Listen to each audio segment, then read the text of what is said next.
ketika waktu itu ada flyover dibikin di Jakarta, saya di bawah. Ada mobil, saya pakai Vespa butut. Saya basah kuyup. Saya ngeliat, kelak satu saat, saya harus punya mobil lebih mewah daripada itu. Dari situ saya mulai menggali power of mind, kekuatan berpikir. Selamat malam, selamat datang di Kacamata Tuti, episode pertama spesial di hari ini, dengan tamu spesial juga.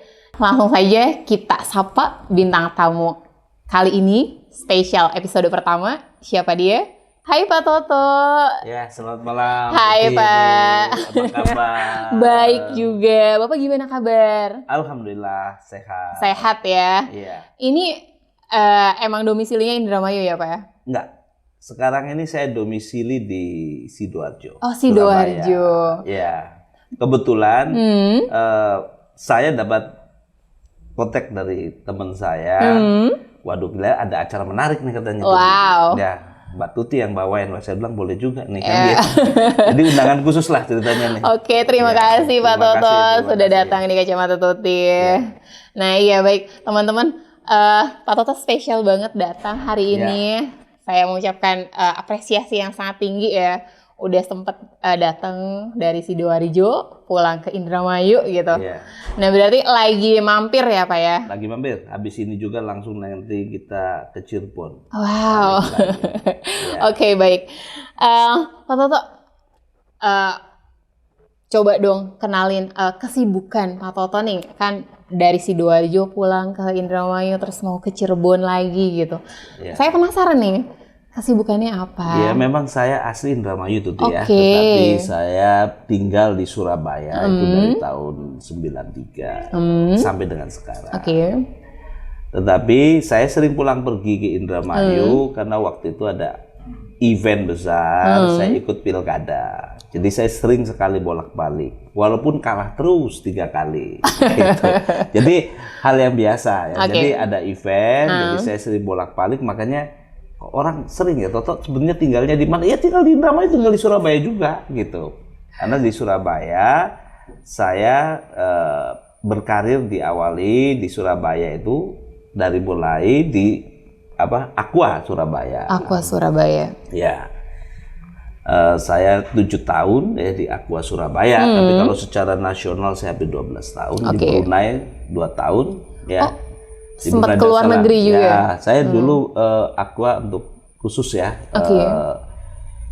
bagian untuk oversize ya, untuk di Brunei, di Filipina. Ya, waktu itu di Brunei ada bikin perusahaan ya Aqua, bikin IBIC Indonesia Brunei Investor Corporation join ya, bikin namanya Air Sehat.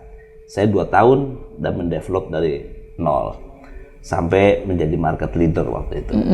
Dan di Filipina juga sempat. Di Filipina kita waktu itu ada perusahaan Aqua join nama Cosmos Bottling Corporation, ya bikin Aqua Prima. Saya hampir 1 tahun dan terus ke Surabaya.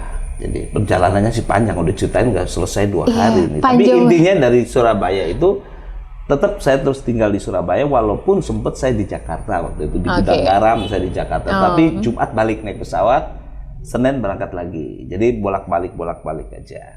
Berarti kehidupan Pak Toto ini mobile banget ya. Kayaknya kurang kalau 24 jam ya. Enggak, kalau waktu itu bagi saya tetap saja saya nikmati. Saya tidak mau dikejar oleh waktu, tetapi waktu yang saya atur.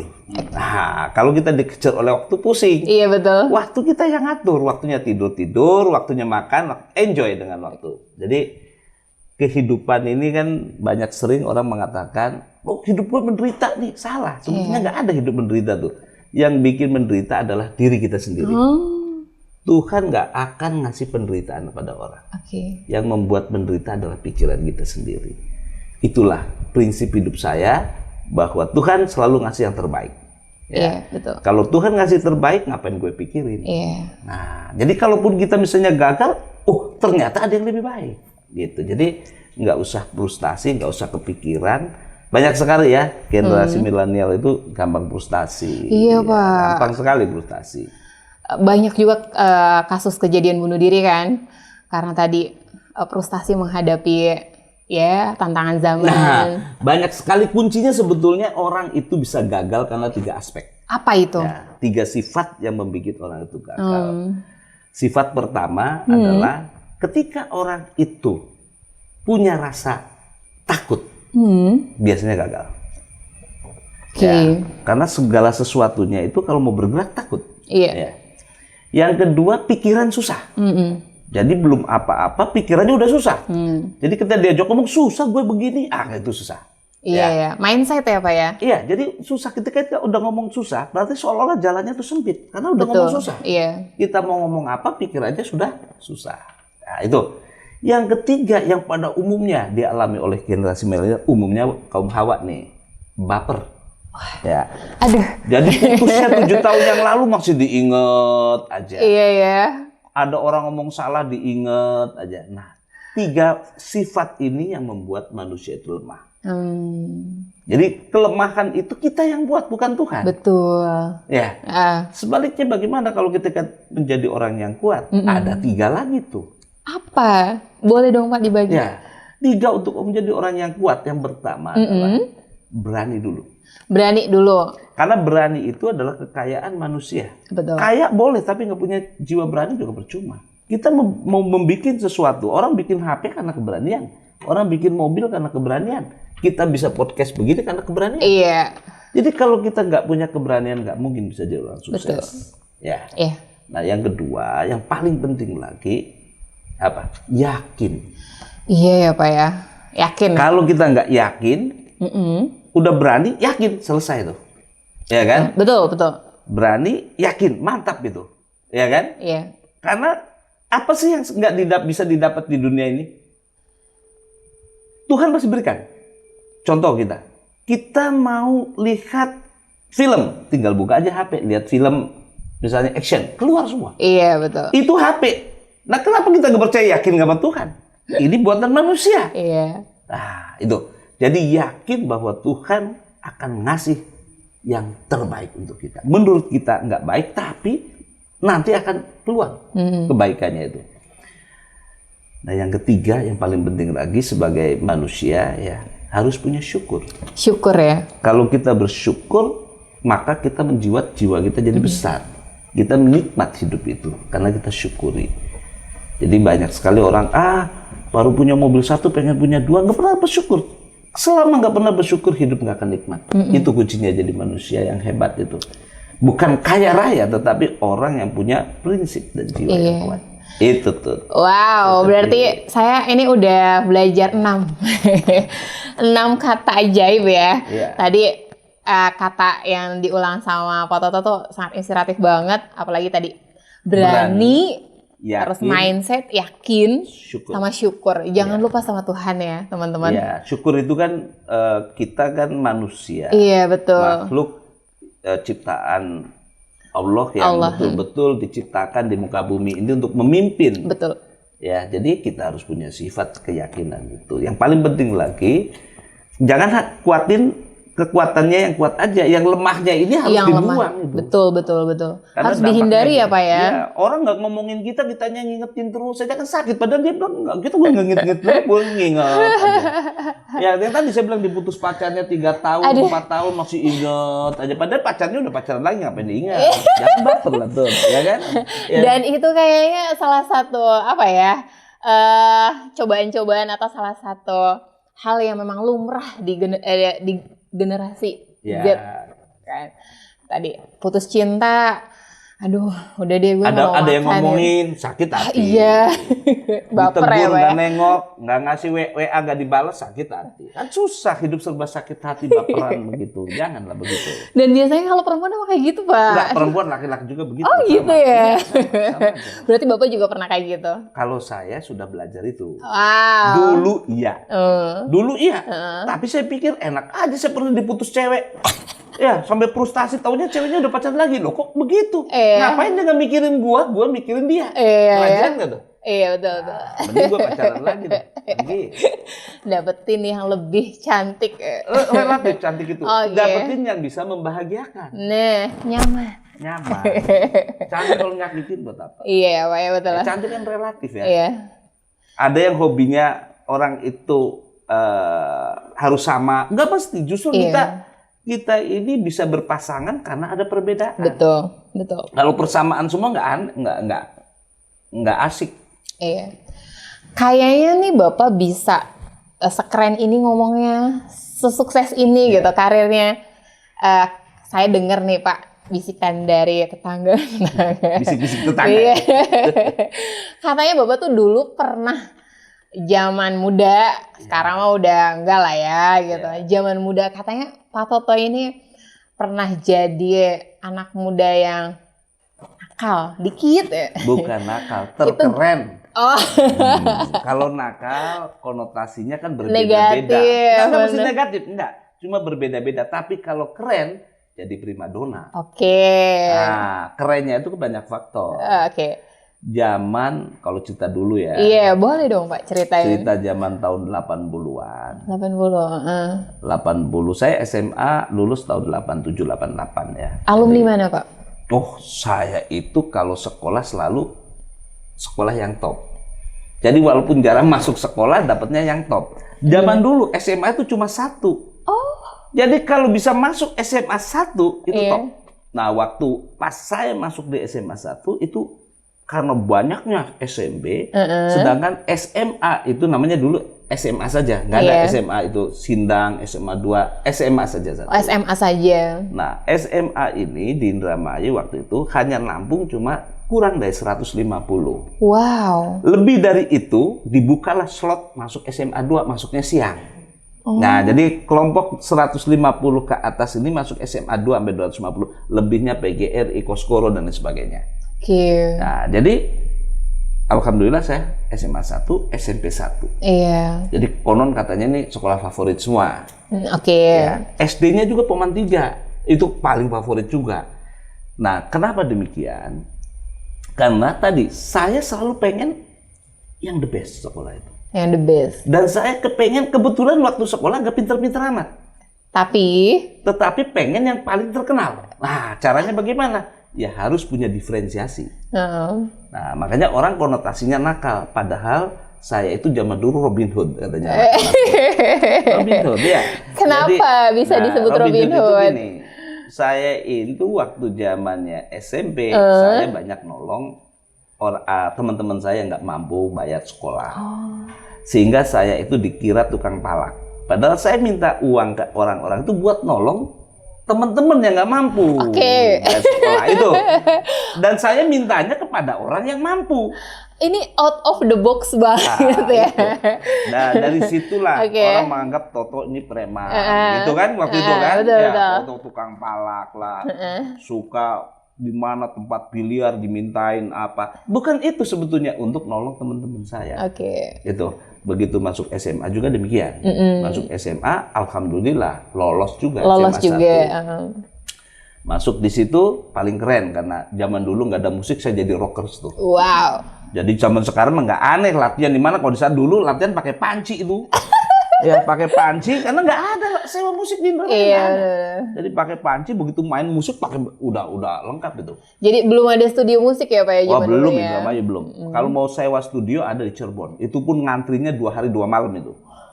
Maksudnya banyak yang ngantri. Iya. Jadi kita cukup dulu sama temen-temen itu, ya pakai gitarnya ini, ada yang nardo, pakai latihan, pakai ember lah apa. Jadi begitu main tampil kita bisa. Dan jadi lagunya kebetulan hot semua lagunya. Jadi Bapak dulu jadi apa nih? Saya vokalis. Vokalis. Dulu rambut saya segini, keren lah dulu. Badan saya nggak segede ini. Jadi makanya cenderung karena saya bawain lagu-lagu rock zaman dulu, orang-orang jadi cenderung udah begitu juga. Toto preman, katanya suka malakin orang zaman dulu ya. Sekolahnya jarang, buku 1 aja 1 tahun nggak penuh-penuh gitu ya. Masuk sekolah jarang, makanya paling terkenal lah. Kalau yang namanya waktu itu angkatan, namanya kelas Toto Sucar sudah tahu semua. 3 tahun di bawah saya, 3 tahun di atas saya umurnya tahu. Karena waktu zaman itu belum ada penyanyi rock. Kebetulan zaman itu kata cewek-cewek ya. Ganteng saya itu waktu dulu. Nah itu. Aduh. Kata cewek bukan kata saya loh. Iya. Saya jadi penasaran ya. Sampai saya zaman satu muda hari ya? saya nggak sendiri, nggak tahu itu. Ya nggak tahu. Sampai satu hari waktu dulu saya ajak istri, istri saya pernah tinggal di sini. Dia bilang, ya saya nggak mau tinggal di Indramayu. Kenapa? Pada ngomong bekas pacar ayah semua. Tanya, bingung saya. Padahal saya belum pernah pacaran sama dia. Tapi dia bilang, wah dulu saya pacarnya gitu. Ya nggak apa-apa lah, ya kan namanya orang top waktu itu kan wajar aja. Jadi ini mohon mantannya Pak Toto dilihat ya, didengar baik statementnya. Ini zaman dulu lah, zaman dulu, sekarang kan sudah beda. Zaman dulu itu gini, bukan begitu. Zaman dulu itu jalan sama cewek aja, orang dikira pacaran. Beda zaman sekarang. Zaman dulu naik motor bonceng, sudah ribut. Satu Indramayu tuh. Pacarnya Toto nih, pacarnya Toto. Padahal cuma boncengan. Karena perempuan dulu, teman-teman itu kalau jalan sama saya merasa aman. Kenapa? Karena nggak ada yang berani ganggu. Oh iya, karena tampangnya aja udah. Iya, nggak ada yang berani ganggu, udah males deh. Iya. Jadi kalau ada apa-apa tuh, ada satu hari teman saya pulang malam, Toto anterin dong, saya takut anterin gitu. Saya anterin, padahal cuma nganterin, orang dikiranya pacar. Padahal saya cuma nganterin. Iya, tujuan baik ya Pak ya? Tujuannya baik. Iya, berarti Bapak selesai SMA, lulus SMA, itu Bapak kemana? Waduh, saya nganggur itu. Oh, sempat jeda gitu ya sebelum kuliah? Memang saya nggak nganggur aja. Saya mau jadi preman waktu itu. Kenapa? Ya saya pengen cari belajar dunia lain. Ya, karena semua ijazah saya itu ada merahnya waktu itu. Ada merahnya? 2. Coba nilai yang terendah. Tertinggi apa terendah nih? Bapak maunya apa? Ya, jadi waktu itu ijazah saya sempat saya sobek. Kenapa? Karena perasaan saya dulu sekolah pinter, gak pernah ada merahnya. Kok sampai ijazah ada merahnya 2? Itu 2 ya? 2 ya? 2 itu apa aja Pak? Yang lain 7. Tapi yang paling top, nggak ada seluruh Indramayu yang nilainya 9, hanya kesenian saya yang paling top. Wow. Jadi ada yang menonjol di situ. Kenapa nilainya merah?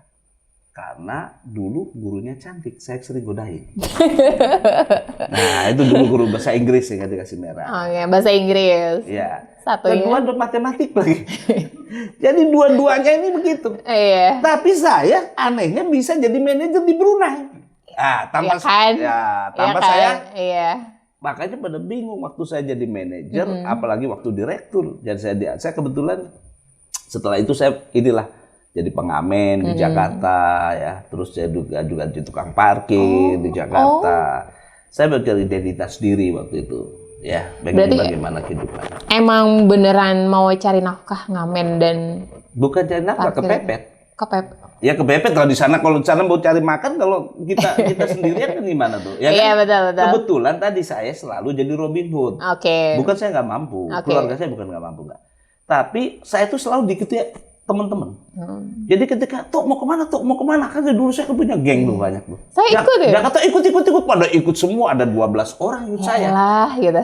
Begitu sampai Jakarta nggak mau ngapain kita? Iya. Nggak jelas betul. Mau ngapain ini? Nah akhirnya kita ada temen tempat rumah bedeng, di bawahnya WC umum, kita tinggal di atasnya, ya tinggal di atas itu. Nah, caranya ngasih makan mereka dengan apa? Iya, harus mikir ya Pak ya. Kebetulan saya bisa main gitar sama nyanyi, ya nyanyilah di bis-bis. Nah pulang-pulang baru beliin makanan buat anak-anak. Iya, berarti waktu itu temen Pak Toto yang ikut? Banyak lah temen SMA udah pada tahu ya, ada Leman, ada Amin, banyak sekali lah. Banyak ya yang ikut ke Jakarta. Ikut ke Jakarta. Dan nyari sesuap nasi bareng. Bukan sesuap nasi, nggak tahu saja, pokoknya identitas saja. Bagi kita kan nasi nomor 24, happy yang nomor 1 itu kan, gitu. Kalau nggak sama lu nggak rame. Iya itu. Tetapi waktu berjalan terus, akhirnya mereka semua pulang, nggak tahan. Karena mereka cuma ikut-ikutan. Nah waktu itu saya tuh paling takut sama orang tua saya. Saya tidak mau lihat orang tua saya menangis. Saya paling sayang sama ibu saya. Jadi ketika ibu saya manggil, dia ngomong kamu harus hidup benar, saya mulai berubah sikap. Waktu itu Pak Toto lagi di Jakarta. Iya, karena dia tahu saya juga ngamen, ibu saya kan nangis. Pokoknya begitu datang, jangan begitu. Nah, kamu anak laki-laki satu-satunya di keluarga ini. Dari 5 bersaudara gitu ya. 5 bersaudara. Semua perempuan.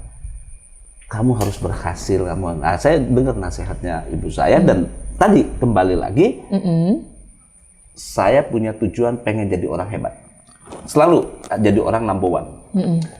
Akhirnya kebetulan waktu itu kakak saya ngasih informasi, tuh ada lowongan tuh di Aqua tuh. Oh ya? Saya bilang boleh saya ngelamar. Nah saya ngelamar lah jadi sales di Aqua, salesman di Aqua waktu itu. Motornya juga boleh nyari pinjem-pinjem, sepatunya pinjem-pinjem karena baju saya semua celana jeans, rompi semua, nggak ada baju bener kalau pinjem loh sana sini. Singkat cerita kerja 1 tahun, saya mikirnya hanya kerja saja. Oke. Saya nggak naik apa-apa. Tapi tahun kedua, saya pernah dapat pengalaman nih menjadi tahun kedua. Ketika waktu itu ada flyover dibikin di Jakarta, saya di bawah. Ada mobil, saya pakai Vespa butut. Saya basah kuyup. Saya ngeliat, kelak satu saat, saya harus punya mobil lebih mewah daripada itu. Dari situ saya mulai menggali power of mind, kekuatan berpikir. Dan tahun kedua saya langsung naik supervisor. Karena saya fokus kerja. Oke. Waktu itu Pak Toto sempat punya mentor nggak Pak? Kayak misalnya ada yang ngajarin? Nggak ada. Yang ada ngeracunin malah. Jadi waktu itu saya sempat itu sukses jadi supervisor umur 20, 21 saya jadi manajer di Brunei Darussalam. Oke. Ya, saya di Brunei tahun 91 saya. 93 saya balik ke Indonesia, saya jadi manajer umur 22. Muda dong ya? Ya, pegang regional timur dari Tegal sampai Irian Jaya umur 23. Selevel direktur. Gitu, pegang Indonesia Timur. Pegang Aqua loh, bukan perusahaan kecil loh ya. Iya. Pada kayak bingung, kok ijazahnya cuma SMA? Iya. Dua kok bisa? Bener, nggak ada ijazah lagi, nggak ada, cuma itu. Nah, bingung. Pertanyaannya ini loh Pak. Aku dari tadi mikir, ini kuliahnya kapan ya? Udah jadi manajer aja gitu. Teman-teman masih pada kuliah itu belum lulus. Saya sudah pakai supir loh. Ya udah mobil sedan, pakai supir, rumah dinas, ya bisa kemana-mana, keluar negeri, liburan kemana-mana. Tiap kali reuni saya modalin waktu itu. Dan dengan bekal ijazah yang ada merahnya tadi? Iya, udah saya sobek-sobek ijazahnya. Jadi? Ya, ada fotokopiannya. Oh iya, oke. Udah, tapi lebih udah dilegalisir. Tapi yang pasti sekolahnya bener di situ, bukan ijazah palsu. Iya. Ya. Dengan rapor yang rapor ijazah ya Pak ya, maaf. Ijazah merah tadi udah jadi manajer dengan umur yang sangat muda gitu. Nah Pak, coba dong ceritain pengalaman karirnya tuh di mana aja. Saya sempat dikasih CV tapi panjang banget ya. Nah, jadi gini, kalau bicara pengalaman tadi sudah dijelaskan ya, kalau bisa di Brunei, Filipina, sampai di Aqua Indonesia Timur. Waktu itu saya mau berhenti karena saya udah punya perusahaan dulu di Brunei. Cuma kebetulan pemilik Aqua, Pak Tirto Utomo itu memberikan kepercayaan saya. Kebetulan saya tertarik sekali kepercayaan ini untuk pegang Indonesia Timur karena saya orang yang masih muda. Maaf ini ya, saya Melayu. Iya. Ketiga ijazah cuma SMA, kan gitu kan? Bisa jadi seorang pemimpin. Itu suatu kebanggaan, suatu challenge yang luar biasa. Dan challenge itu orang nggak ada yang berhasil mengelola Indonesia Timur. Itu challenge-nya. Jadi saya pegang. Oke.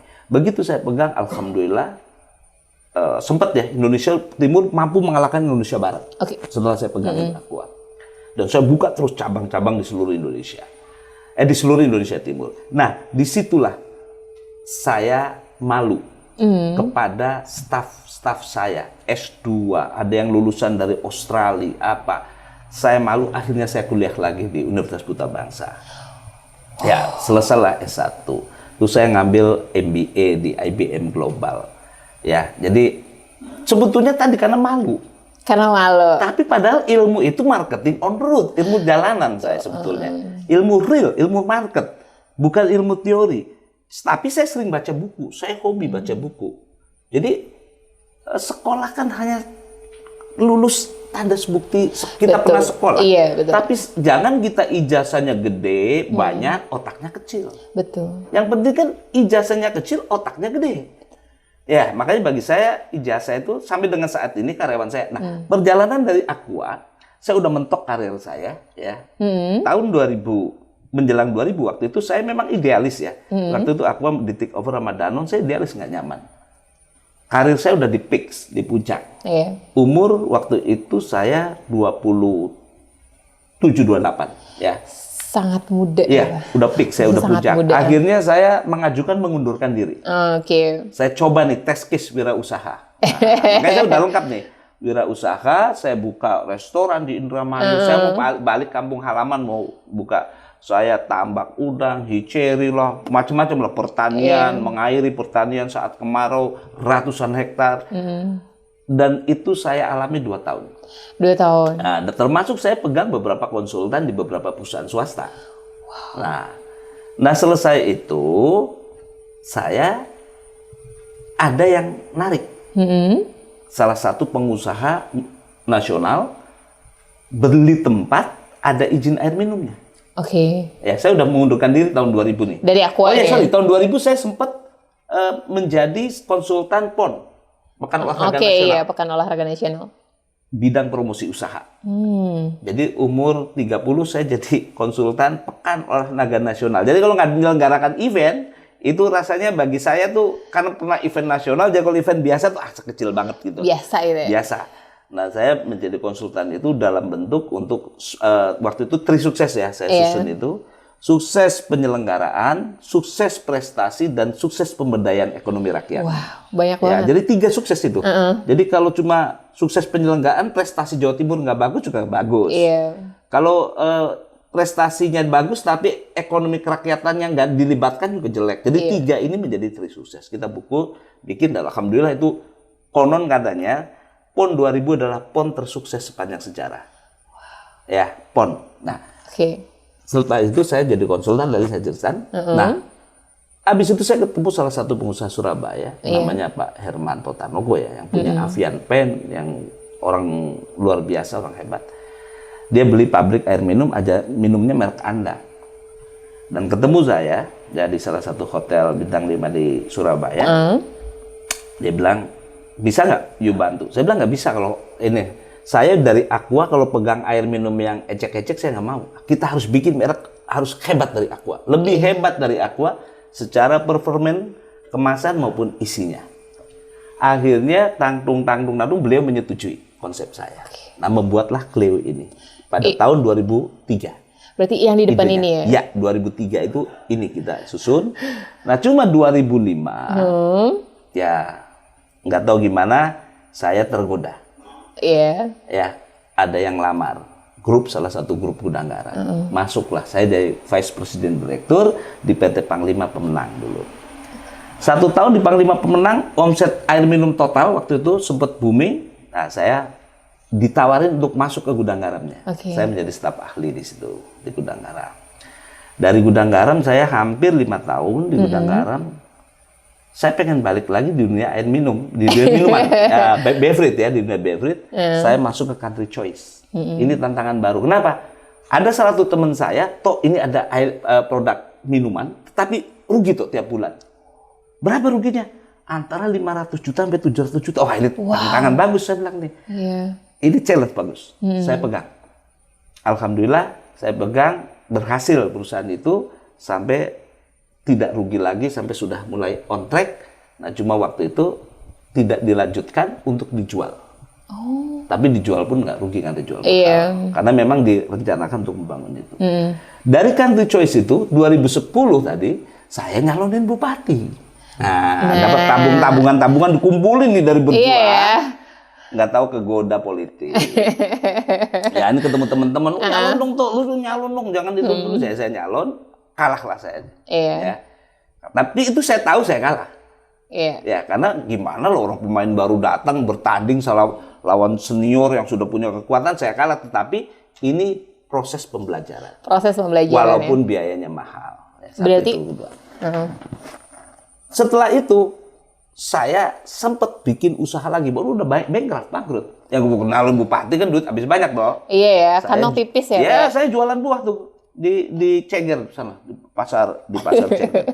Tetapi saya kan punya background entrepreneur. Kenapa gue jadi orang kecil? Saya langsung lobby lagi, Carrefour, Lotte. Alhamdulillah meledak lagi. Jadi tadi cepet recovery itu. Ya. 2011 saya dapat SMS dari seseorang yang dulu saya tinggalkan, Cleo. Untuk mampir ke sana. Saya pas balik ke Surabaya, istri saya di Surabaya. Dia bilang, udah ya diterima aja. Ya, anak cuma satu, mau nyari apa? Anak saya satu, cewek deh. Saya sangat sayang sekali sama anak saya. Iya. Jadi udah ngapain lagi? Ya udah, kalau gitu terima aja. Akhirnya saya terima lamarannya. Masuk lagi tahun 2011 akhir sampai sekarang. Jadi sampai sekarang ini saya mulai waktu saya masuk itu perusahaan itu saya pegang omsetnya hanya 2 miliar. Oke, per sebulan. Oh, sebulan, oke. Alhamdulillah sekarang sudah 170 miliar sebulan. Wow. Jadi amazing. dan perusahaan itu dari mulai belum go public, alhamdulillah go public. Jadi ada 2 yang saya pegang. Satu di produsennya, ya saya sebagai sales direkturnya di situ di PT Sariguna Prima Tirta Tbk. Satu lagi yang tadi yang saya bilang, yang saya pegang di distribusi sebagai direktur operasional, PT Sentral Sari Prima Sentosa, ini perusahaan distribusi. Jadi 2 karir saya pegang, satu di istilahnya prinsipal, satu di distribusi. Oke. Dari kantor cabang 12, sekarang sudah menjadi hampir 300 cabang. Wow. Dari mobil 70, sekarang hampir 2.000 mobil. Wow. Jadi setiap bulan kita bikin 10 kantor cabang.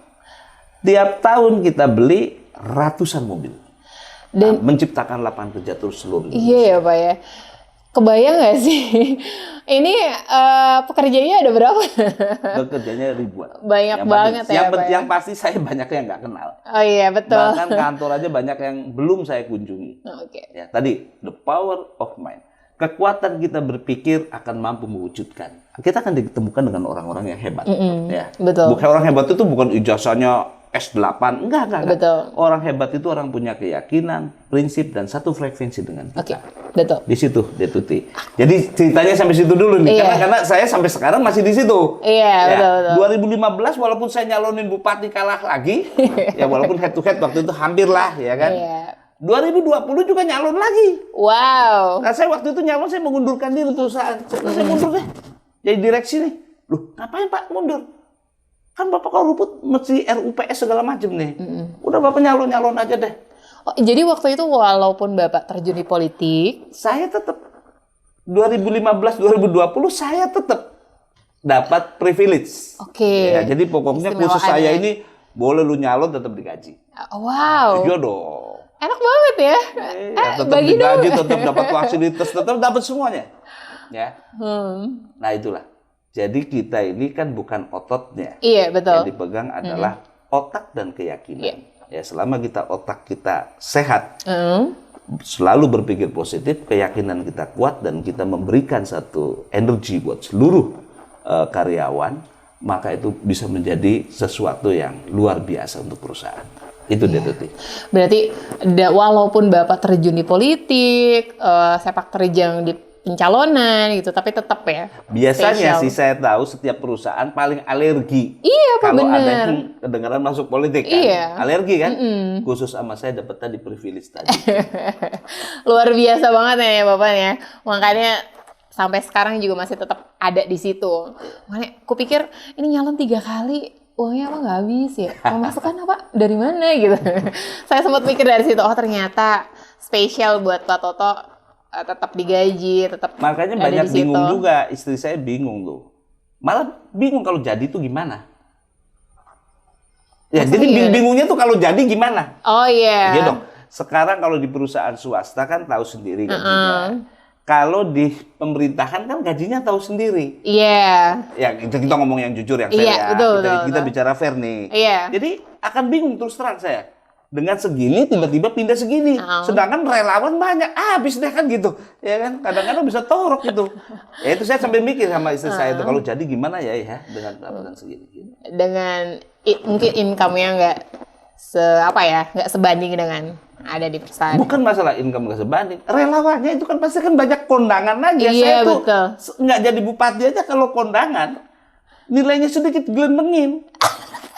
Ya kan nggak mungkin, mau nggak mau nilainya banyak. Nah kalau nggak diundang nggak datang jadi omongan. Iya, serba salah ya. Untungnya Pak? saya sekarang tinggal di Surabaya. Jadi kalau kondangan mohon maaf jauh. Tapi ya kan, Ada. saya datang lah. Kadang saya datang. Karena mereka juga sayang sama saya, pasti saya datang. Insya Iya. Allah kalau diundang, dan saya ada waktu, karena kan saya kesibukan saya juga cukup padat. Jadi kalau ada waktu saya datang. Ya kayak kemarin juga saya diundang, ya saya datang. Gitu. Kayak sekarang, walaupun acaranya bukan kondangan, dia udah diundang juga, datang juga kan. Gitu. Hitung-hitung kondangan di Kacamata Tuti. Oke, baik teman-teman. Tadi udah disentil masalah pilkada, masalah pemilu, masalah politik. Aku jadi penasaran. Nah, Bapak itu waktu pas berlenggang di dunia politik dan akhirnya maju mencalonkan diri, itu secara independen atau diusung oleh partai? Pertama saya independen. Jadi sebetulnya saya itu tidak secara totalitas mau dari diri sendiri, enggak sebetulnya. Karena berbagai dorongan dan kepekaan serta kepedulian terhadap daerah. Ya, makanya kenapa saya nggak frustasi. Ya, karena bukan ambisi. Ya, kalau ambisi bisa saya stres, frustasi. Ya, karena saya lihat ada nilai-nilai mulia yang saya mau bawa.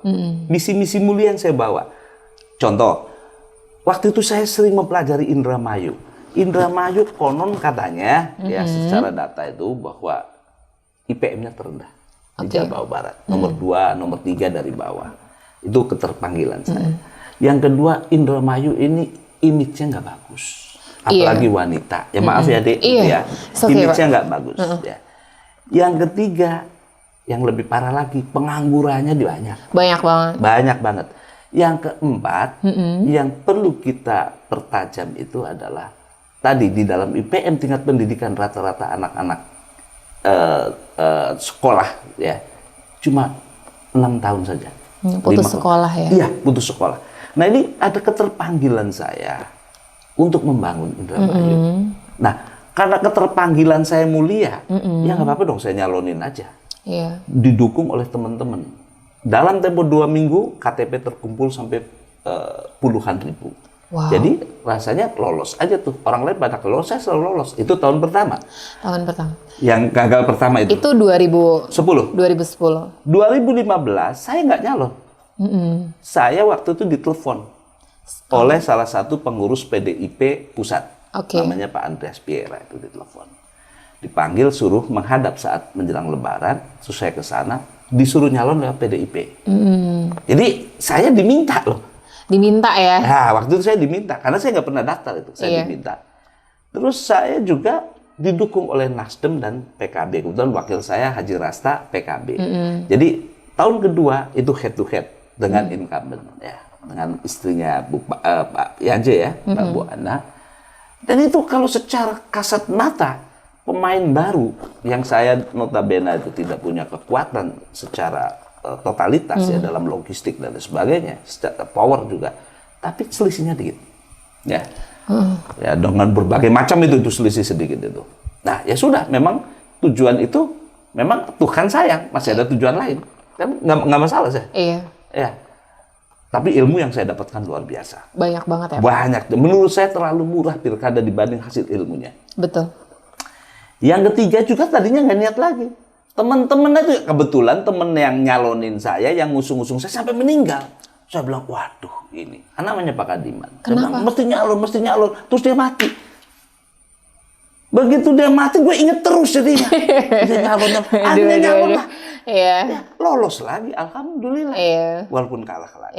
Jadi ketika saya kalah, saya tahu saya kalah. Kenapa? Karena ada 2 aspek untuk kemenangan itu. Pertama adalah kita harus menguasai dan memahami. Menguasai dalam pengertian kita menguasai wilayah mana, memahami karakter daerah, karakter pemilih. Ya. Saya lihat untuk karakter di sektor tengah, sektor pusat dan tertentu itu orang idealisme masih. Tetapi di pinggiran sudah materialisme. Siapa yang ngasih, itu yang gue pilih. Nah, itulah saya sadar. Mungkin Tuhan sayang sama saya. Ya. Karena saya harus selalu idealis. Ya kan? Idealis. Karena saya selalu idealis begini. Banyak ngomong, nggak bisa tuh kalau di politik idealis. Nggak apa-apa, tapi saya mau idealis. Ya, banyak yang bertentangan itu. Intinya singkat cerita, pengalaman itu, sekolah dari politik itu sangat bermanfaat untuk membangun perusahaan secara mental, taktik, strategi. Jadi menang itu tidak selalu menang. Iya. Nah, ngerti nggak? Iya. Menang itu tidak selalu menang. menang. Jadi menang itu kita mengambil hikmah dari. Makanya saya anggap musuh politik, tapi lawan politik. Kalau kita anggap musuh, nanti jadi musuh. Saya anggap kalaupun dia jadi ya sudah. Iya udah, mungkin rezekinya dia. Kalau lawan kan, ya lawan lah namanya politik. Tapi kalau musuh, kita musuhan terus. Jadi tadi seorang pemimpin tidak boleh menganggap itu musuh, tapi lawan politik. Lawan apa ya? Ketika sudah selesai, ya udah gitu. Baikkanlah, bersahabat lagi. Apa seperti tinju aja yang pukul-pukulan aja bisa jabatan, masa kita nggak pukul-pukulan masuk ring? Nggak usah begitu. Nah, gitu. Jadi hanya cukup di meja aja, di meja pertarungan ya Pak ya. Ketika selesai ya udah. Sudah. Gitu. Nah dari 3 tadi terus nggak jadi lagi, aku tuh penasaran banget ini loh Pak. Pertama kan gagal, terus diminta mau lagi, terus gagal lagi, diminta lagi, terus maju lagi gitu loh. Maksudnya apa ya? Mungkin dari segi dana pasti habis kan. Yang paling penting itu kayak mungkin cara mengelola, entah itu diri gitu, cara mengelola mindset, mental gitu kan. Kalau misalnya dari saya yang secara pribadi ngelihat Pak Toto aja capek banget ya, 3 kali gitu. Kenapa dia mau lagi? Greget gitu kan. Apa sih gitu? Banyak yang bicara begitu. Terhadap saya banyak bicara begitu. Lu gak bosen-bosen amat tuh kayak kecanduan pilkada. Bukan. Saya bilang bukan masalah. Pilkada itu adalah undangan. Ya, bisa lolos itu adalah orang pilihan. Lolos itu orang pilihan. Karena dari satu Indramayu dipilih cuma berapa orang. Berarti lolos itu pilihan. Dan saya orang pilihan yang selalu lolos.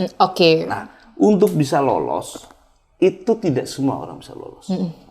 Ya, bisa kalau orang politik mesti ngerti lah. Untuk lolos itu butuh strategi, buku taktik. Saya lolos bisa, menang belum. Karena tadi idealisme tadi. Ya, idealisme saya. Jadi saya sadari ketika kemarin aja saya tahu bahwa saya kalah. Karena kenapa? Saya tahu menangnya di pusat kota. Kalahnya di pinggiran. Sama salah satu konsultan politik saya, dia bilang, "You menang tuh di pinggiran asal mau serangan fajar." Saya bilang, "Enggak, sorry. Enggak apa-apa. Lu kalah. Enggak apa-apa, memang kenapa?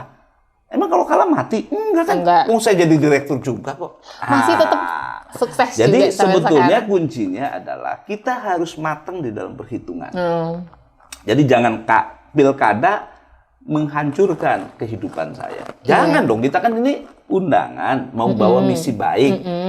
Kalau Allah belum meridhoi, ya sudah, kenapa? Kan masih ada tugas. Sekarang tugas saya bukan untuk Indramayu. Tugas saya untuk Indonesia. Yang lebih luas ya Pak? Iya, sudah. Jadi sudah, mungkin saya belum jodohnya, rakyat Indramayu belum totalitas. Ya sudah, berarti saya ada undangan untuk Indonesia. Dengan tadi karyawan yang lebih banyak. Saya bikin kayak keluarga, saya sangat bahagia sekali kerja di perusahaan ini karena saya anggap ini adalah keluarga saya. Jadi merasa bahagia. Bahagia sekali saya di perusahaan. Nah, Pak Toto, karena ini pertama kali kita ketemu ya, Pak, dan duduk di sini. Saya sebenarnya banyak banget dengar cerita positif soal Pak Toto. Tapi saya sempet nyari, nih Mbak, di Kacamata Tuti kita undang Pak Toto. Luar biasa banget nih. Saya akhirnya sebagai generasi Z ya, kayak buka nih media sosial. Ini kok media sosialnya kenapa hanya segini gitu? Judul gini. Ada apa di balik itu? Ada apa gerangan? Kan gitu kan? Ada apa gerangan? Biasanya kan kalau orang sukses atau calon atau apa kan biasanya rame kan di media sosial. Justru saya buang semua medsosnya, jangan salah. Kenapa? Saya nggak mau terkenal. Ya, ngumpet-ngumpet aja mesti terkenal. Iya, betul. Jadi gini, bukan gitu. Jadi saya itu memang gini ya, hidup saya tuh nggak mau tergantung dan pengen dipuji orang. Saya dulu di Facebook itu begitu saya posting aja itu ratusan ribuan orang yang nge-like. Ya. Dengan begitu saya selalu pengen ria, pengen dipuji. Gue lihat lagi, kok gue begini. Buka lagi berapa yang udah nge-like. Gue bilang, kok gue belum begini gue. Iya kan, follower saya sampai tembus itu, nggak muat itu. Ya, sampai orang mau kuotanya itu sampai penuh. Sampai saya nolak-nolak, kok saya belum di ini, saya belum di add, begitu. Jadi banyak sekali yang membuat kehidupan saya hitung juga. Dalam sehari saya lihat media sosial lebih daripada 1 jam walaupun malam. Kalau kali 30 hari banyak waktu yang saya buang hanya untuk pengen sesuatu yang tidak berguna. Iya betul. Ya, dan saya kepengen bikin konten apa supaya saya jadi loh kok saya begini ya. Nah dari situlah saya delete semua, banyak yang komplain itu. Termasuk bos besar saya pun, dia bilang, ngapain Bapak kan banyak yang suka, konten Bapak bagus, kenapa dihapus? Tidak, saya sudah nyatakan. Saya telepon waktu itu ke Mas Rahmat, ya, admin saya, Mas Rahmat, udah hapus semua. Lupa kenapa dihapus? Sudah, jangan banyak tanya, hapus semua. Saya pengen hidup bebas. Karena kalau enggak, di Facebook kalau enggak jawab, enggak respon, diomongin. Iya, betul. Masalah jadi kok kita hidup begini ya, nggak nyaman. Semenjak nggak ada Facebook, saya harus bisa hidup tanpa HP. Saya harus bisa hidup tanpa medsos. Saya harus bisa hidup tanpa pujian. Lebih nyaman dan nikmat. Berarti mungkin ini salah satu triknya Pak Toto untuk menjaga mental health. Ya. Itu. Jadi tidak bergantung oleh respon orang. Jadi salah satu menjaga mental health-nya tadi, kalau bahasa gaulnya tuh puasa medsos. Kalau ini bukan puasa ini. Ini cuti. Maksudnya cuti. Kecuali dia tuti yang post. Tapi kalau saya kebetulan memang lagi. Dari secara pribadi. Jadi kayak capek banget ya. Belum dibales. Bermasalah, belum di-add, masalah gitu. Postingannya agak-agak gimana, masalah lagi. Ya udahlah, mendingan nggak usah ya Pak ya. Apalagi waktunya memang full banget. Full banget. Full kerjaan, full pemberdayaan. Jadi kita bikin coba kreativitas yang lain. Saya sering lihat, saya lebih jadi penglihat yang positif kayak di YouTube. Saya lihat yang positif aja. Saya memang luangkan waktunya 30 menit sehari untuk lihat itu. Tapi saya ngeliat yang positif, bukan melihat diri saya, tapi melihat apa yang positif di media sosial. Jadi viewers aja. Aduh, kita udah ngobrol panjang lebar banget nih, Pak. Saya penasaran, apa sih yang memotivasi Bapak hingga akhirnya yang tadi dari ijazah merah, terus kuliah, terus akhirnya sampai saat ini gitu? Ya, saya motivasi adalah bagaimana kita hidup itu bermanfaat untuk orang lain. Karena kalau kita hidup untuk diri sendiri, itu terlalu egois. Betul. Keberadaan kita untuk hidup itu, bagaimana ada manfaat untuk orang lain. Itu yang pertama. Yang kedua, saya berpikir gini, bahwa manusia setiap waktu kita dikasih kesempatan, berarti setiap waktu kita harus meningkatkan kualitas diri. Kadang kita lupa, kualitas diri tidak ditingkatkan. Kita merasa udah cukup. Padahal kualitas kita ini selalu kurang. Haruslah kita tambah ilmu terus. Jadi orang yang merasa dirinya paling pintar, tidak pernah nambah kualitas diri, entah membaca, entah mendengar, entah melihat sesuatu, itu orang itu biasanya akan terperosok jatuh. Tapi kalau kita sering melihat, ya sudah. Pasti hidup itu akan nyaman. Karena ilmunya nambah terus. Oh, ternyata ada masalah ya. Karena antara masalah dengan hikmah itu selalu berdampingan. Betul. Jadi kalau kita ada masalah pasti ada hikmahnya. Ada masalah pasti ada hikmahnya. Saya selalu yakin itu. Karena Tuhan mungkin bagi kita kalau jadi bagus, tetapi mungkin bagi Tuhan kalau lu kok nggak jadiin, ini bahaya loh. Jadi mungkin nggak jadiin. Itu. Jadi selalu lihat hikmahnya. Betul. Jadi tadi ya, kalau misalnya ada masalah, pasti selalu ada hikmahnya. Pasti ada sesuatu hal yang lebih baik yang disiapkan oleh Tuhan ya Pak ya. Termasuk tadi perjalanan hidup yang dari SMA kemana, terus jadinya apa gitu, terus tujuannya apa, akhirnya bagaimana gitu kan. Betul. Luar biasa banget nih Pak Toto. Aku jadi wow. Nah, gini Pak, kita kan lagi hangat banget gitu. apalagi di kalangan generasi Z, generasi millennials terkait resesi yang katanya nanti di tahun 2023, di tahun 2024 Indonesia itu akan menghadapi resesi. Betul. Nah, Pak, dari sudut pandang Bapak yang sebagai entrepreneur, sebagai pelaku ekonomi yang nyata gitu. Gimana? Gini, di Indonesia memang terjadi satu pukulan yang dahsyat ya, baik saat pandemi maupun sekarang atau nanti 2023. Itu kita nggak bisa pungkiri. Saat pandemi banyak sekali perusahaan-perusahaan tutup. Ya. Iya betul. Banyak sekali perusahaan tutup. Makanya begitu pandemi turun, saya langsung keliling sama anak-anak. Saya ngasih jurus PKTT. Apa tuh? Pemahaman kepekaan tingkat tinggi.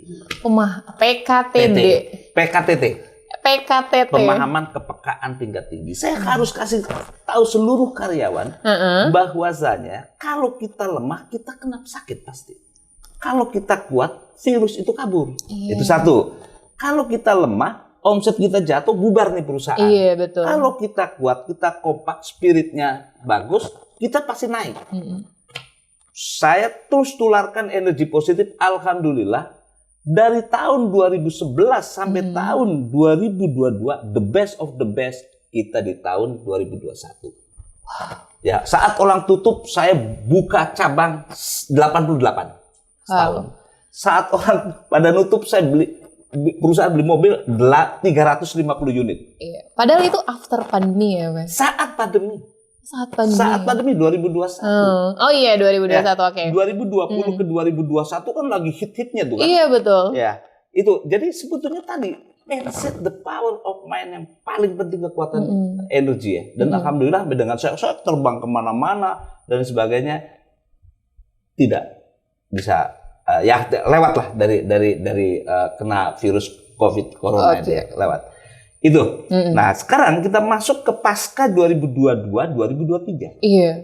Ini dahsyat lagi.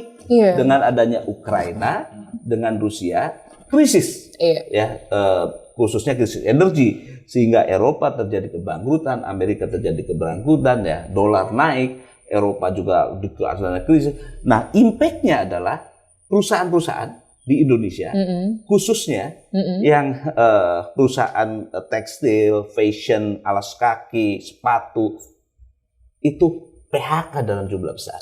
Iya betul Pak. Ya pasti karena khusus yang ekspor ke luar negeri, perusahaannya lagi krisis. Itu pertama. Yang kedua adalah yang paling bermasalah lagi adalah perusahaan startup.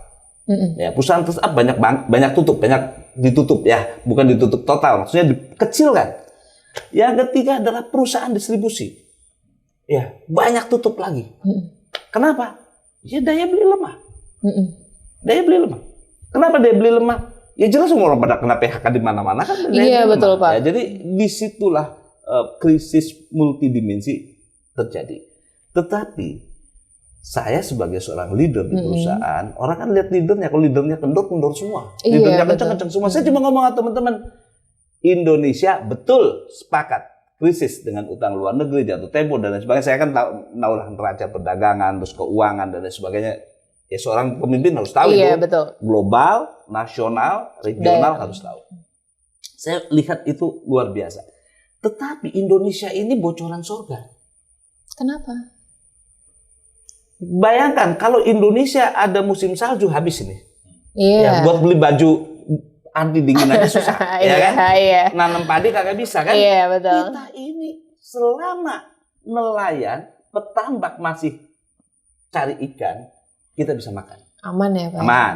Selama petani masih nanam padi dan masih menggerakkan sektor pertanian. Dan peternakan hidup.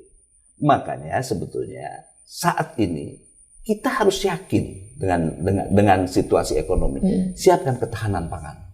Semua bisnis alihkan ke situ semua. Lupakan dulu startup. Lupakan dulu high tech. Kita selamatkan ketahanan pangan. Kembangkan sektor bahari dan sektor agraris. Di situ. Kuncinya itu ya. Kuncinya itu. Makanya saya optimis. Daya beli di daerah sekarang kuat. Ya, di daerah kota agak menurun. Mall sudah sepi, saya kemarin ke bank langsung jadi sepi. Tapi di kampung masih ada panen, masih bisa belanja. Gitu. Betul. Makanya saya pun, Cleo, terjadi 2 digit pertumbuhannya. Nah, Karena menyasarnya tadi nggak hanya di kota ya Pak ya, merata. The power of mind, kekuatan berpikir kita ke arah situ. Betul. Kita gerakan, tidak ada krisis selama otak kita nggak ada krisis. Betul. Walaupun real krisis ada, tapi otak kita harus positif melihat ini. Gitu. Berarti tadi pesan dari Pak Toto, kalau misalnya menghadapi resesi itu gini loh, harus menguatkan pusat pangannya ya Pak ya. Dari segi agraris sama bahari. Ya. Karena Indonesia, apalagi Indramayu kan. Ya. Indramayu lautnya ada, pertaniannya ada, kuat banget gitu. Jadi selagi nelayan sama petani masih bawa panci, bawa kapal sama canggulnya itu aman ya Pak ya. Aman banget. Nah, jadi gini Pak. Tadi kan terkait resesi udah dibahas, terus apa sih Pak cara Bapak untuk membangun mental pantang menyerahnya gitu? Kan Bapak kan maksudnya sepak terjangnya udah jauh banget gitu, apalagi menghadapi pandemi tadi. Bagaimana caranya seorang pemimpin, kan pemimpin kan ada capeknya ya. Maksudnya kayak pasti ada hal-hal yang diterpa angin gitu. Aduh gimana nih ya? Aduh gue pusing gimana nih ya gitu. Gimana caranya Bapak tetap kokoh, berdiri tegak walaupun tadi diterpa pandemi, diterpa isu resesi gitu. Gimana? Jadi gini, kita ini sama ketika kita jadi pemimpin, kita ini sama mengendarai kapal besar. Oke. Ya. Ketika kita jadi nakoda kapal besar, semua awak kru kapal ini harus ikuti nakoda. Ya, kalau kita nggak ikuti nakoda kacau. Bayangkan ketika kita kena badai, jalan kan tidak selalu normal. Iya. Ya, kapal tidak selalu normal. Di tengah laut ada badai. Ya. Nah, kalau nakodanya tenang dan tahu arah tujuan menghadapi badai, maka awak stabil. Betul. Ya, kekuatan seorang leader itu yang sangat penting. Jadi, seorang leader itu basicnya sebetulnya harus punya intelektual yang bagus. Ya, bukan ijazah yang tinggi, tapi daya nalarnya yang bagus. Itu ya Pak ya. Pertama itu, kalau intelektualnya nggak ada, tadi mempelajari situasi dan lain sebagainya, ya problem. Oke. Yang kedua, harus punya gairah, spirit. Semangat. Ya, spirit untuk bagaimana membesarkan, bagaimana mensejahterakan, dan bagaimana mencerdaskan ya seluruh karyawannya. Karena tugas pemimpin. Yang ketiga, seorang pemimpin harus punya spiritual, keyakinan bahwa semua kesuksesan, kebesaran adalah Allah yang memberikan. Ketiga poin ini, maka pemimpin akan kuat. Kuat ya? Ya, kuat. Tapi pemimpin juga tadi ada punya dasar. Kalau kita kebanyakan pemimpin tuh leadershipnya lemah di Indonesia. Ya sorry nih saya ngomong ya. Iya. Saya nggak apa-apa, saya to the point aja ngomong. Di Indonesia ini banyak lemah pemimpin itu. Basic dasar menjadi leadershipnya lemah. Karena dia baca buku, dia tidak menghadapi lapangan. Basic dasar seorang pemimpin itu. Bagaimana pemimpin dicintai rakyatnya? Itu yang penting kan? Iya. Bagaimana pemimpin dicintai karyawannya? Itu kan begitu kan? Benar. Nah, pertama pemimpin itu, seorang pemimpin kadang-kadang masalah gampang dibuat ruwet biasanya. Nah, ini kan yang seorang pemimpin. Iya. Nah, kuncinya pemimpin itu bagaimana yang ruwet dibikin gampang. Itu pemimpin, poin satu. Betul. Ya, yang ruwet dibikin gampang. Yang kedua, pemimpin itu harus mampu membahagiakan rakyatnya. Jadi jangan bikin susah rakyatnya. Jadi entah lemparin senyum, entah apa dan lain sebagainya, entah ngasih solusi, fasilitas, harus mampu membahagiakan. Apapun masalahnya. Bisa mampu menciptakan suasana bahagia. Iya. Yang ketiga, pemimpin itu yang paling penting lagi harus mampu menyatukan, bukan memecah belah. Jadi ketika pemimpin mampu menyatukan, selesai itu urusan. Iya. Ya. Nah, yang keempat, pemimpin harus punya rasional. Jadi kalau dia ditanyain bisa jelasin itu. Iya. Ya. Nah, yang ketiga nih yang paling penting lagi. Yang kelima ya. Yang keempat. Tadi berarti kan tadi pertama kan harus mampu yang ruwet dibikin mudah. Iya. Membahagiakan, menyatukan. Terus rasional. Rasionalitas. Ya, rasional. Ya, jadi pemimpin yang keempat harus rasional. Nah, rasional itu semua harus bisa dihitung semua. Betul. Jadi jangan sampai pemimpin neraca perdagangan nggak bisa, neraca keuangan nggak bisa. Berarti kan dia tidak rasional, ngitung aja nggak bisa. Kan gitu. Pemimpin nggak mampu melihat sudut pandang ekonomi, potensi daerah juga repot. Jangan kita potensinya bahari, agraris, kita ngomong teknologi terlalu tinggi. Ya telat. Ya kan? Teknologinya boleh tinggi, tapi di sektor bahari dan perikanan. Jangan ngikuti kita ngomong ngalahin Korea. Terlalu jauh, bro. Ya kita ke pakan aja. Ya kan, bagaimana Korea bisa kita ekspor pakan ke sana. Nah, harus pikirnya harus sesuai dengan potensi alamnya. Menyesuaikan dengan. Nah, yang kelima ini pemimpin harus bisa membawa perusahaan atau membawa rakyatnya ke salah satu sasaran yang tepat. Tadi supaya tidak bingung mau kemana ya? Mau kemana ya? Oke, kita perkuat agraris, kita harus tahan impor, kita harus buat ekspor gitu. Harus mampu neraca mana yang importnya banyak kita buat di sini supaya kita bisa balik ke ekspor. Jadi harus mampu membaca neraca perdagangan. Baik di daerah pun harus mampu membaca neraca perdagangan. Jadi misalnya di satu daerah, kita banyak dari luar daerah, produksi di sini, ciptain lapangan kerja. Gitu. Jadi harus mampu membaca. Berarti 5 tadi ya, kuncinya ya Pak ya, jadi pemimpin. Jadi apapun masanya, apapun isunya, apapun mau pandemi, mau resesi ya tadi. Nah, Bapak tadi udah bicara terkait membangun mental pantang menyerah gitu. Terus mari kita bicara kedaerahan, bicara keindramayuan ya. Nah, menurut Bapak sebagai salah satunya kandidat yang gagal, bukan gagal lah yang belum jadi. Salah satu anak muda gitu ya, anak muda. Sebagai salah satu masyarakat Indramayu gitu yang sekarang sudah sukses, memandang Indramayu itu seperti apa sekarang? Jadi saya sih memandang Indramayu selalu punya harapan besar ya untuk Indramayu. Karena Indramayu itu panjang lautnya kan sekitar 17. Panjangnya itu daerah dari perbatasan Cirebon sampai Subang 117 kilo. Betul. Itu potensi kelautannya sungguh luar biasa sekali ya. Dan Indramayu itu daerah lahan pertaniannya bukan terasering. Lahan datar itu luar biasa sekali. Potensi Indramayu baik di sisi agrobisnis maupun agraris maupun di sisi bahari itu luar biasa. Nah, bisa dibayangkan kalau kita fokus kembangkan ini. Betul-betul fokus di sini kembangkan. Bagaimana kita mempunyai produk lokal yang dari hasil ini misalnya tadi lah minyak kayu putih lah kita bikin brandnya dan lain sebagainya. Saya yakin sesuatu hal yang sangat dipandang oleh wilayah-wilayah lain ya karena Indramayu penghasil ini loh. Kebetulan penghasil ikan terbesar kan di Indramayu juga. Jadi bagaimana tadi meningkatkan kualitas tadi. Semua kan kualitasnya ditingkatkan. Kualitas petani ditingkatkan, kualitas hasilnya tingkatkan, kualitas saya rasa itu. Ya. Dan yang paling penting lagi harus bersatu. Jangan terpecah belah. Karena kalau terpecah belah, energinya akan habis di internal, bukan buat eksternal. Gitu. Tapi yang lain-lain saya nggak ikut. Tetapi karena kan bingung ya, perspektif menilai. Saya yakin semua pemimpin tujuannya baik. Betul. Tujuannya baik.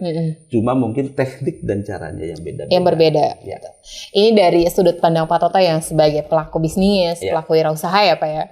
Jadi tadi kita harus bisa melihat Indramayu tadi karena memang punya potensi laut sama pertaniannya yang bagus ya. Mari kita tingkatkan bersama. Nah Pak, ada masukan untuk pemerintah daerah dari seorang Pak Toto yang dari sisi atau sudut pandang pelaku ekonomi gitu. Ya, saya lihat begini. Jadi semua kita bekerja itu pemerintah daerah Indramayu khususnya harus bagaimana menjadi fungsi pelayan yang baik terhadap masyarakat ya. Nah, sehingga batasan antara pemerintah daerah dan rakyat ini sudah tidak terlalu jauh. Ya, jadi sinergi terjadi. Ya, karena masyarakat itu adalah butuh satu garis yang clear dan jelas mau dibawa kemana Indramayu. Mau dibawa ke Indramayu. Ya. Tapi yang paling penting lagi adalah bagaimana membangun citra Indramayu di mata internasional, nasional dan internasional. Ya, khususnya nasional dulu, supaya Saya yakin sekarang juga banyak yang sudah dikerjakan oleh pemerintah daerah, tetapi terus jangan pernah bosan untuk terus membuat terobosan-terobosan. Ya, jangan merasa sudah cukup, kita sudah baik, tidak. Masih banyak terobosan-terobosan. Terus jangan pernah puas dengan prestasi. Ya, puaslah ketika kita tiap hari didata, didetek berapa lapangan kerja terbangun, semua. Ya, dari mulai dinas ini, dari mulai kepala desanya, dari mulai camatnya, semua menganalisa rakyatnya. Kalau pemimpin sudah care dengan rakyatnya, tadi dengan 5 konsep tadi, ya 5 dasar seorang leader, makanya butuhnya adalah leadership. Jadi nggak bisa hanya nyalain satu orang. Cobalah kita lihat, apakah kepala desa sudah di training leadership? Pentingnya sebuah training. Kita kalah dengan negara lain karena kualitas sumber daya manusia. Ya, jadi saya selalu ngomong sama tim saya, kalau kita mau maju, kualitas sumber daya manusia kita harus bagus. Untuk bagus harus pelatihan. Betul. Jadi kita misalnya saya disuruh jahit, saya nggak bisa kalau nggak dilatih. Saya suruh jadi bengkel, nggak saya bisa, saya bukan bengkel. Tapi kalau saya suruh nyanyi, saya nggak perlu dilatih. Nah, kan masing-masing kan punya bidang kan. Nah, untuk itu leadership itu ada 3. Ya, orang leadership itu ada yang memang bawaan dari orok sudah jadi leader. Nah, ini nggak perlu dilatih, dia punya bawaan itu. Tapi ada yang jadi karena relasi. Karena relasi, karena rakyatnya, karena dia akan. Karena kalau relasi ini harus di training nih. Ada yang jadi karena dia berprestasi. Ya, berprestasi, tapi leadernya lemah. Prestasinya bagus, leadernya lemah. Beda loh antara prestasi sama leader. Ya. Nah, maka perlulah di sini diberikan leadership. Makanya Rusia hebat karena Putin hebat. Jadi semua negara maju. Mahathir Muhammad hebat bangun Malaysia karena leadernya. Jadi ayo bangun leader dari mulai level kepala desa kita bangun. Jangan semua kita sama-sama belajar. Dari level kepala desa, camat, kepala dinas terus sampai ke atasnya. Ya, semua anggota dewan pernah nggak di training menjadi leadership yang hebat, yang tangguh. Sehingga dengan leadership yang tangguh, maka dia akan menjadi cara pandangnya akan beda. Itu sih saran saya. Pak Toto, terima kasih sebelumnya udah mampir nih di Kacamata Tuti di episode pertama. Kita kan berbagi untuk masyarakat. Iya, betul ya. Yang jelek jangan dipakai, tadi pengalaman-pengalaman buruk, yang bagus dipakai. Iya. Jadi ini Pak Toto ini salah satu tokoh yang menginspirasi dan makanya diundang di Kacamata Tuti. Oke, untuk teman-teman terima kasih udah menyaksikan podcast Kacamata Tuti, mengenal lebih dekat untuk menginspirasi.